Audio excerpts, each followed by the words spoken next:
지금 이 본문의 말씀은 지금 세 주째, 제가 첫째 주에는 말에 대해서 얘기할 때 여기도 이 말씀을 인용했어요. 불의 혀처럼 갈라지는 것들이라는 말씀을 인용했어요.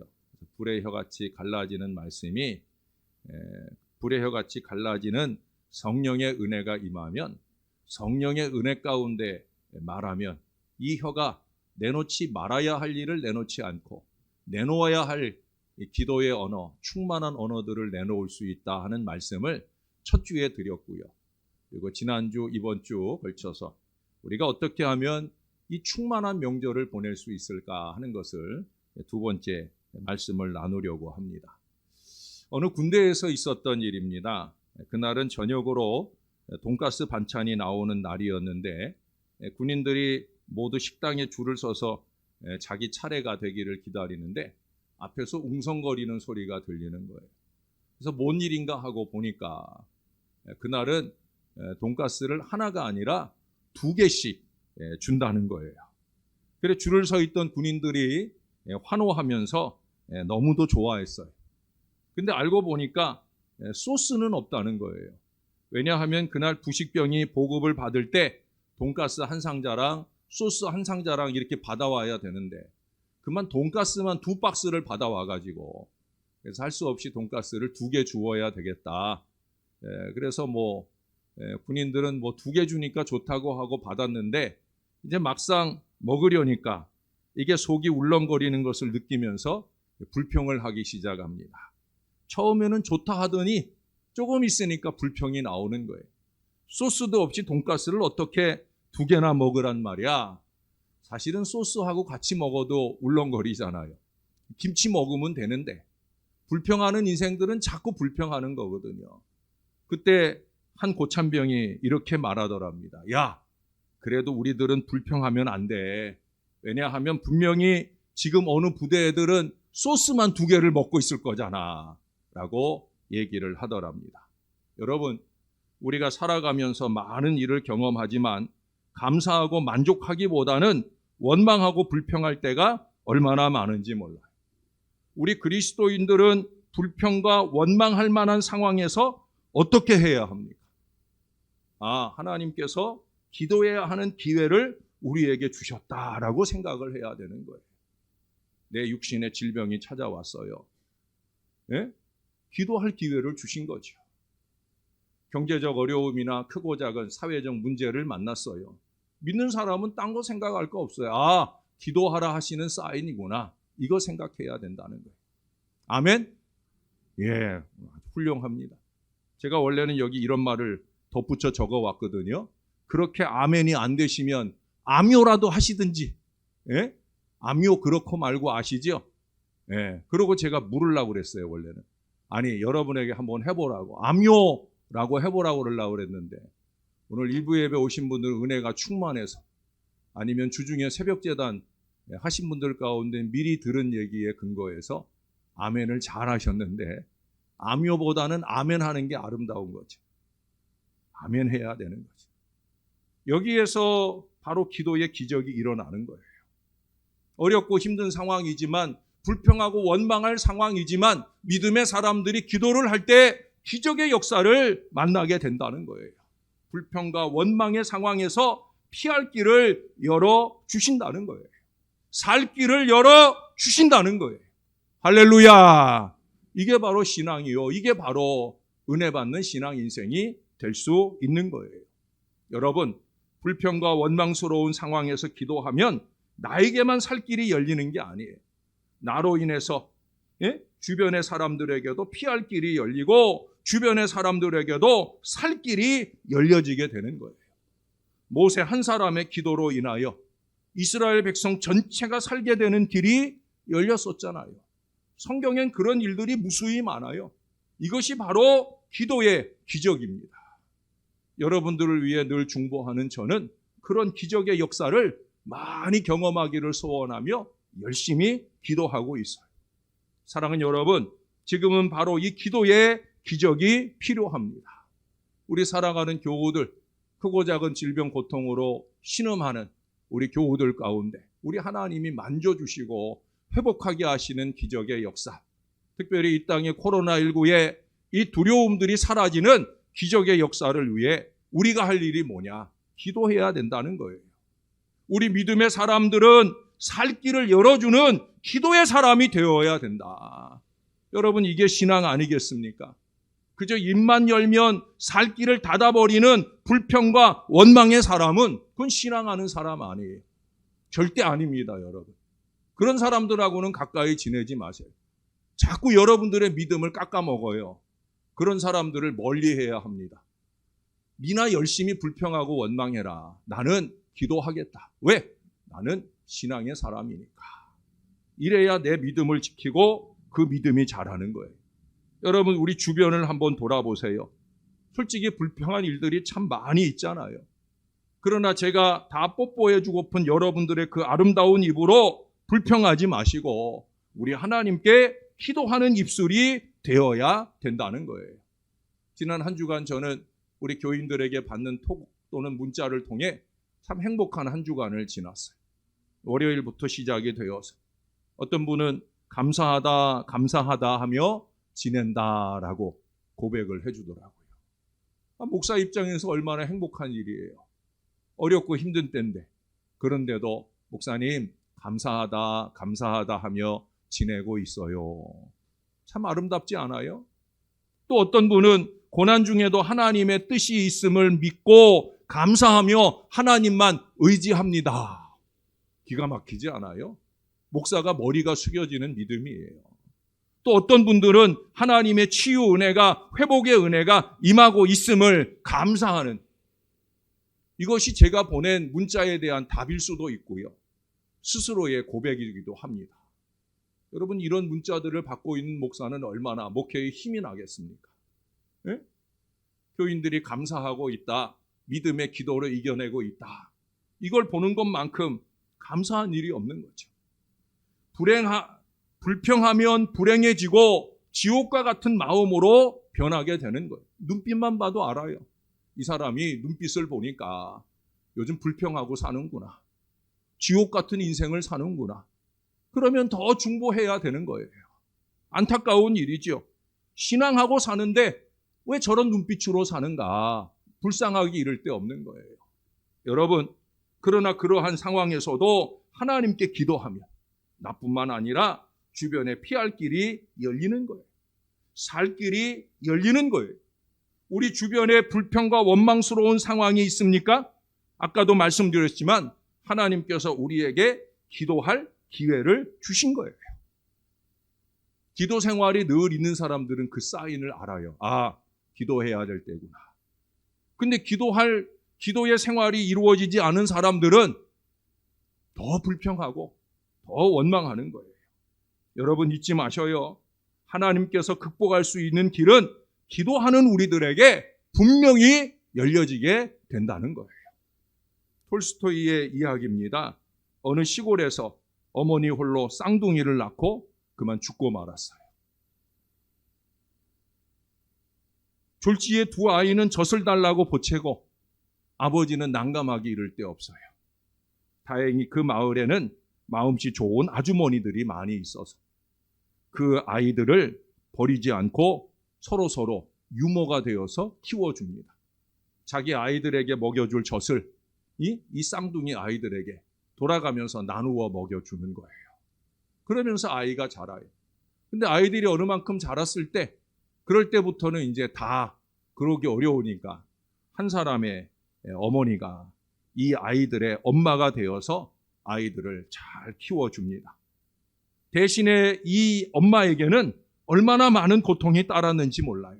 얼마나 많은 불평과 원망의 조건이 많았는지 몰라요. 그렇잖아요. 내 자식들이 아닌데 남의 자식들 키우자니 얼마나 힘들고 어려운 일들이 많았겠어요.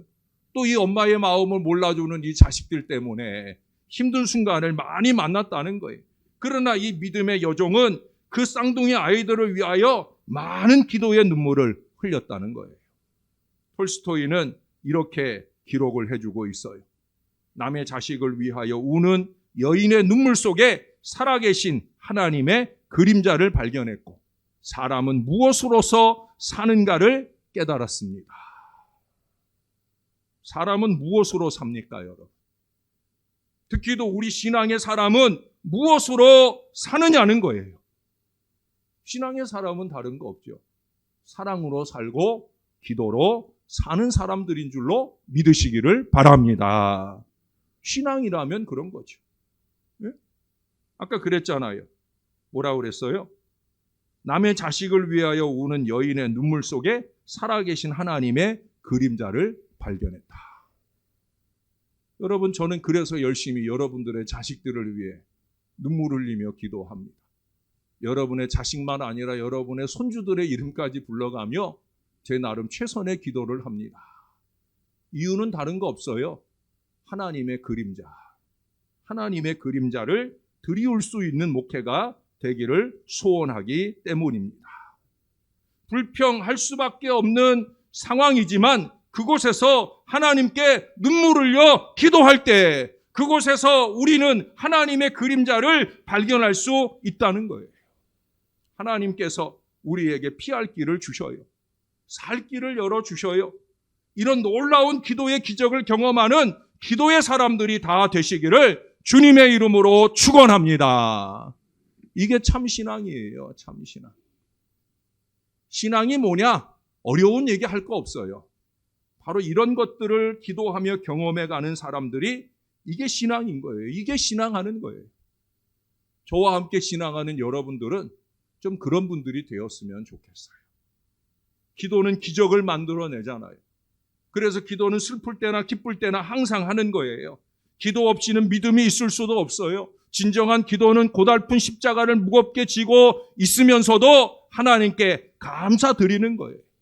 십자가가 마치 그분의 선물인 양 감사로 받아들이는 바로 그것이 신앙이에요. 그런 사람은요, 아무리 어려운 중에서도요, 행복합니다. 많이 행복합니다. 아까 제가 그 문자 톡 나눈 얘기를 했는데 그 중에 어떤 분이 저한테 그래요. 목사님, 요즘 행복해 보이세요. 그 행복해 보일 이유는 다른 거 없는 거예요. 감사하고 기도하면 그러면 행복해 보이는 거예요. 저나 여러분이 그렇게 행복해야 될 줄로 믿습니다. 돈이 있어서 행복한 것이 아니에요. 건강하다 해서 행복한 것이 아닙니다. 감사할 줄 알기 때문에 행복한 거예요. 그렇기에 축복은 감사의 기도를 통해서 오는 거예요. 믿으면 병들어도 은혜가 되고요. 가난해도 감사드리게 되는 거예요. 그게 신앙이에요. 우리 그걸 위해서 신앙하고 있는 거예요. 세상 사람들처럼 힘들고 어려우면 똑같이 불평하고 원망하려면 신앙이 뭐 필요 있어요? 하나님이 살아계시는 한 거예요. 여러분, 하나님이 살아계시다고 믿고 그 하나님께 기도하고 감사하며 사는 인생이라면 세상 사람들과는 다른 생각과 마음으로 살아야 되는 것이죠. 바로 그때 하나님의 사랑을 더 많이 체험하기 때문이에요. 믿음이 부족하거나 없다고 생각하시는 분들은 억지로라도 매사에 감사하는 마음을 가지셔요. 목사님, 감사할 일이 있어야 감사하죠. 감사할 일이 없다고 해도 억지로 감사합니다. 자, 따라서 한번 해보십시다. 감사합니다. 더 큰 소리로 감사합니다. 그렇게 자꾸 외쳐보세요. 예? 그러면 믿음의 축복을 만나게 되는 거예요. 뭐 믿음이 자라는 비결은 다른 거 없어요. 물론 말씀과 기도로도 믿음이 자라지만요. 여러분, 감사합니다. 감사합니다. 사람을 만날 때나 하나님 앞에서나 이 소리가 넘쳐나면 믿음이 자꾸 자라나는 거예요. 기도할 때 우리는 최고로 감사한 그런 절기를 만나게 되어진다는 거예요. 지금으로부터 7, 80년 전 지구촌 사람들의 필요한 생활 조건은 72가지였다고 그래요. 그 중에서 꼭 필요한 절대 필요 조건은 18가지였다고 합니다. 지금은 어떤 줄 아세요? 지금은 필요 조건이 무려 500가지나 된다고 그래요. 그 중에 절대 필요한 조건은 50가지나 된다고 그럽니다. 여러분, 이처럼 더 많이 누리며 산다고 해서 더 행복할까요? 80여 년 전, 70여 년 전 사람들보다 오늘날 사람들이 더 많이 누리고 가지고 대단한 것들을 우리가 경험하며 산다고 해서 더 많이 행복하겠습니까? 제가 70년 전, 80년 전 교회사를 들여다보면요, 오늘날 교회 교인들이 그때 교인들보다 더 행복하지 않아요. 분명히 더 많이 가지고 더 누리고 더 많이 잘 있고 더 많이 좋은 곳에 살지만 더 행복하지 않아요.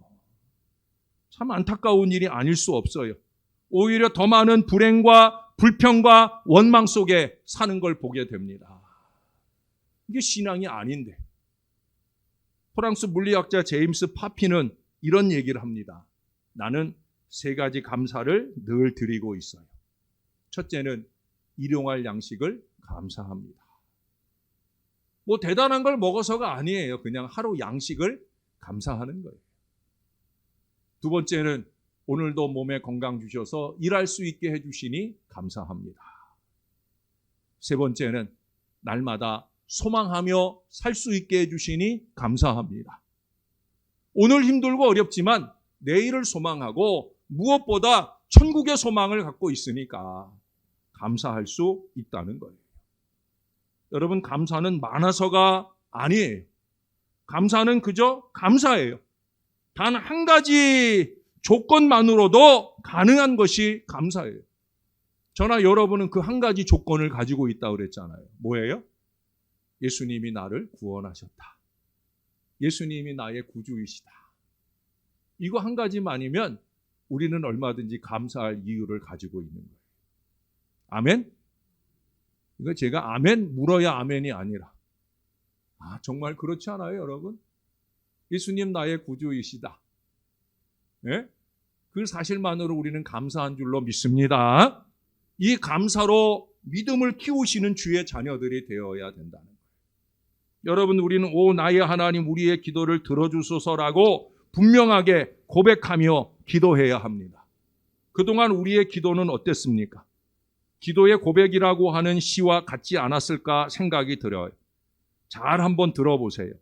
기도의 언어는 있었으나 기도의 능력은 없었습니다. 기도의 소리는 있었으나 기도의 의미는 없었습니다. 기도의 형식은 있었으나 기도의 내용은 없었습니다. 기도의 입술은 있었으나 기도의 가슴은 없었습니다. 기도의 머리는 있었으나 기도의 발길은 없었습니다. 기도의 생각은 있었으나 기도의 손발은 없었습니다. 기도의 풀잎은 있었으나 기도의 열매는 없었습니다. 기도의 하늘은 있었으나 기도의 땅은 없었습니다. 결국 뭐예요? 입술로만 그냥 기도할 뿐이지 그 기도를 삶으로 살아내지 못했다는 거예요. 하나님이 그 기도 가운데 역사를 주시도록 내가 움직이는 노력이 없었다는 거예요. 기도가 어떤 것인가를 알았다면 능력 있는 기도, 하나님이 들으사 응답하시는 그런 기도를 드려야 되는 거예요. 제가 기도에 대한 얘기들을 많이 하잖아요. 기도는 나의 뜻을 관철시키는 시간이 아니라 하나님의 뜻을 알아가는 시간이다. 하나님은 우리의 기도하는 소리를 들으시는 것이 아니라 기도하는 우리의 삶을 보고 계신다. 그게 응답의 조건이라는 얘기를 했어요. 여러분 잊지 마셔야 돼요. 성령의 도우심으로 우리 하나님의 중심을 뜨겁게 하는 그런 기도를 드려야 된다는 거예요.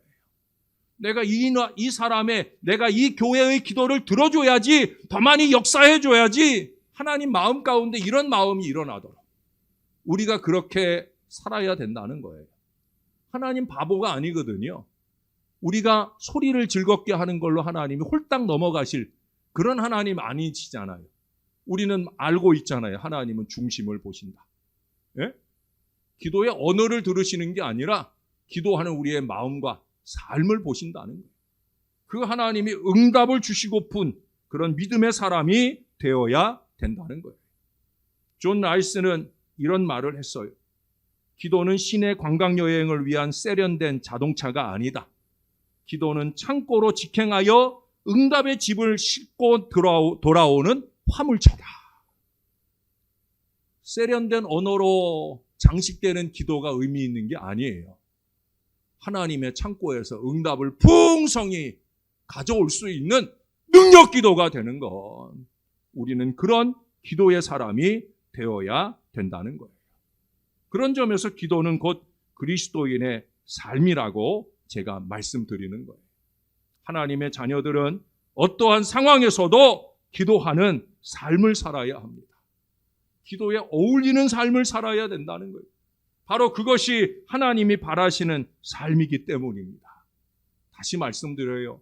기도가 잘 어울리는 신앙 백성이 되어야 합니다.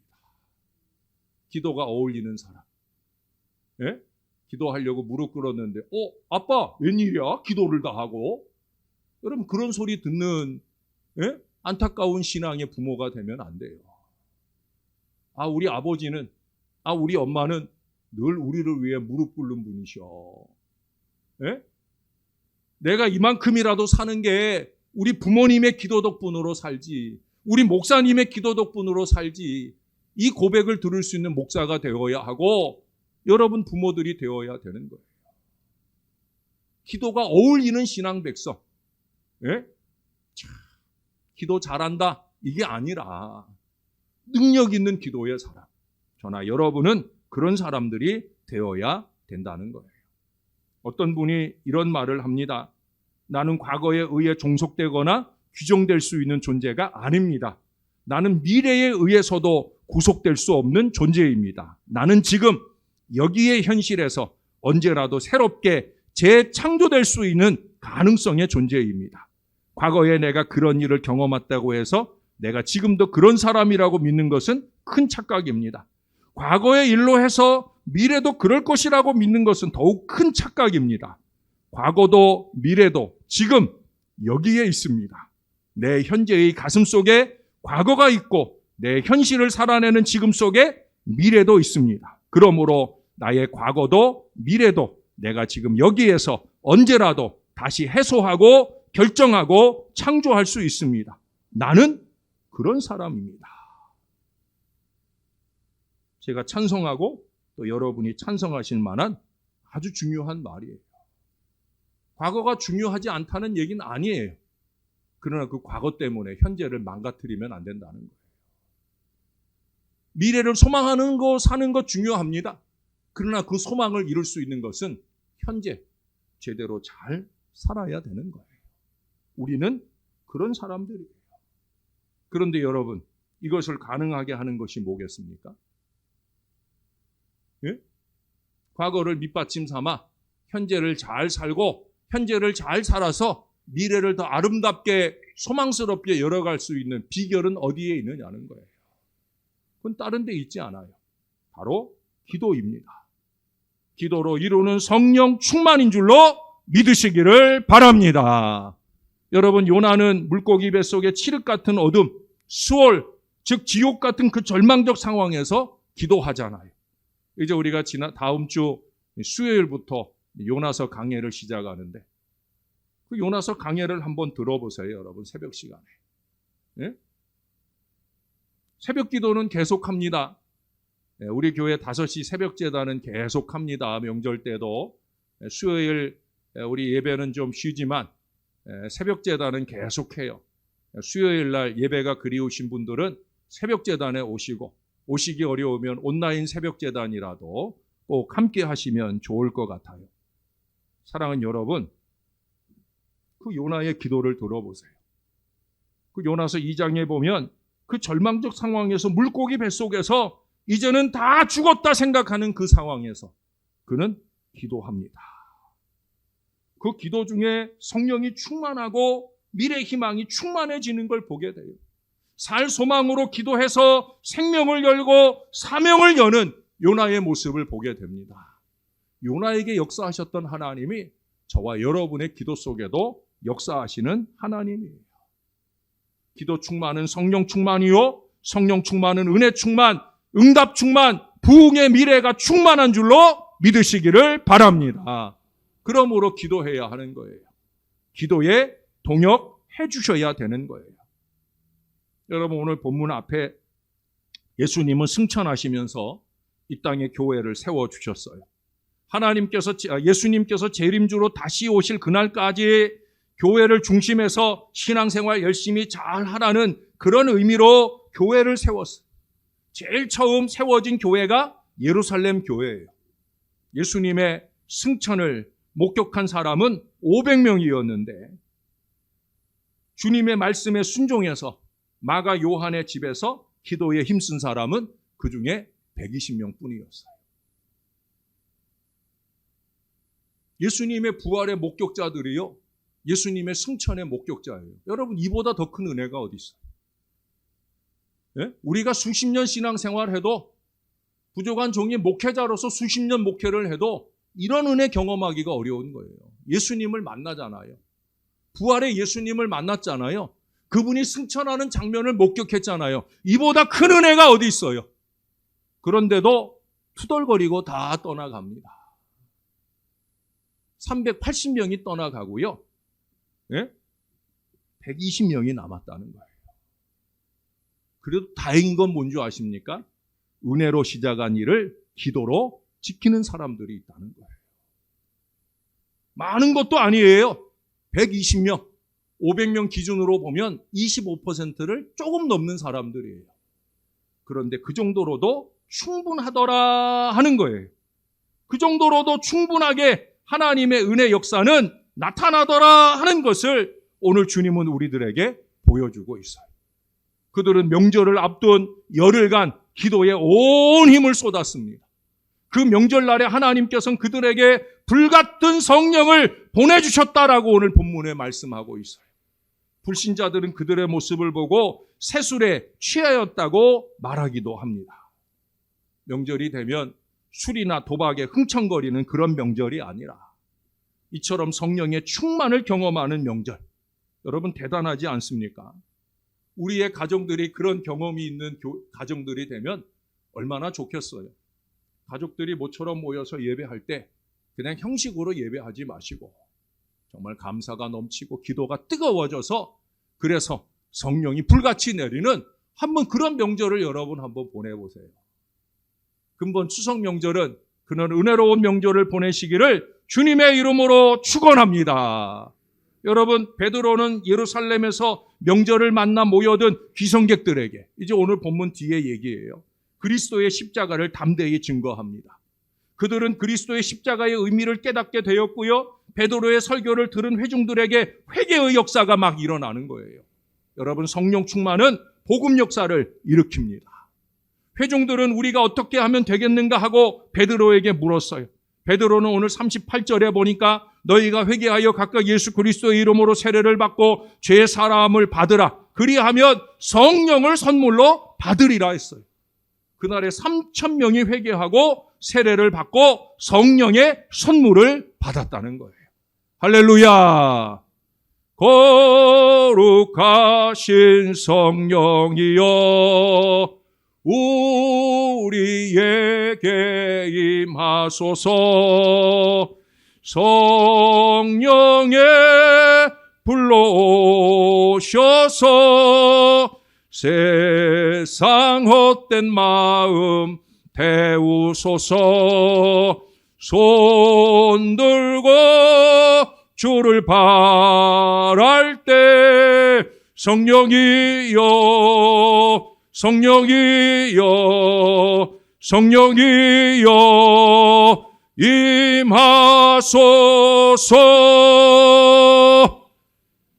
성령이여 임하소서. 여러분, 예루살렘 교회는 무려 3,120명의 재적을 가진 대단한 교회가 되었어요. 성령 충만은 교회 부흥의 원동력인 거예요. 제가 당부하잖아요. 성령 충만하자고.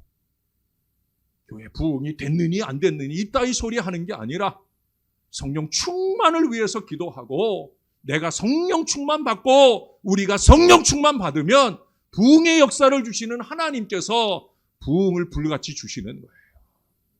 성령 충만은 교회 부흥의 가장 중요한 원동력이에요. 여러분, 성령 충만한 베드로와 요한이 성전에 기도하러 가다가 성전 입구에서 나면서부터 안진뱅이 된 자를 만났어요. 무려 40년간 한 번도 걸어보지 못한 사람들. 우리는 그래도 멀쩡하게 잘 살다가 이런저런 병을 만나고 사고를 만나 어려움을 겪지만 이 사람은 40년 동안 한결같이 어려움 속에 살았던 사람이에요.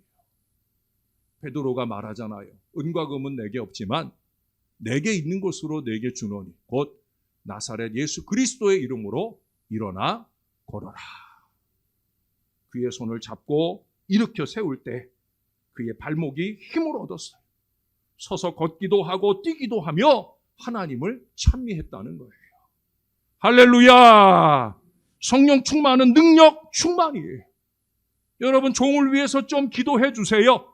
부족한 종이 성령으로 충만할 수 있도록 우리 사랑하는 성도들의 연약한 육신들마다 종의 손이 얹어질 때, 그들을 붙잡고 일으켜 세울 때 놀라운 치유와 회복의 역사가 일어나는 하나님의 은혜가 나타나도록 종을 위해 기도해 주시라는 거예요. 여러분, 이 기적을 보고 남자들만 5천 명이 예수를 믿었어요.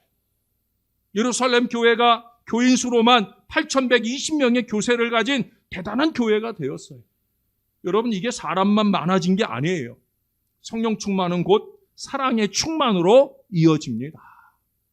성령 충만의 표시는 뭐냐? 사랑이 충만한 거예요. 우리 지난 주일 금요일 저녁에도 보았잖아요. 베드로의 장모가 예수님이 일으켜 주신 은혜를 입게 되자 은혜 충만이 뭘로 나와요? 섬김과 헌신의 충만으로 나오는 거예요. 초대교회는 그런 교회였어요. 그 교회 안에 신령한 교제들이 풍성합니다.